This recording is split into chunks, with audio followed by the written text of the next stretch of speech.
George Muller అనే వ్యక్తి 1805 జర్మనీలో పుట్టాడు. తన రక్షించబడిన తర్వాత, యేసుని సొంత రక్షణగా అంగీకరించిన తర్వాత ఇంగ్లాండ్ దేశానికి వెళ్ళాడు.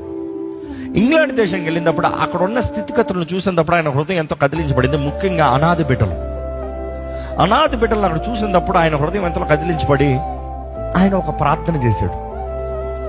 ఆ ప్రార్థన ఏంటంటే, ప్రభువా, నీవు నన్ను నమ్మినట్లయితే ఈ బిడ్డల్ని పోషించే కృపను నాకు దయచేయి. Lord, if you can trust me, give me the ability to take care of this orphans. ఈ అనాథులను చూసుకునే కృపను నాకు దయచేయి. బట్ వాట్ ఏ స్టేట్మెంట్, నువ్వు నన్ను నమ్మినట్లయితే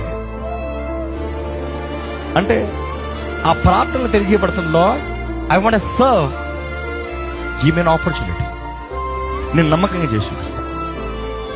కట్ షార్ట్ ద స్టోరీ, ఆయన జీవితకాలంలో 10,000 మంది పిల్లలకి, అనాథులకి ఆయన తండ్రిగా నిలబడ్డాడు. 10,000 children were taken care by George Muller.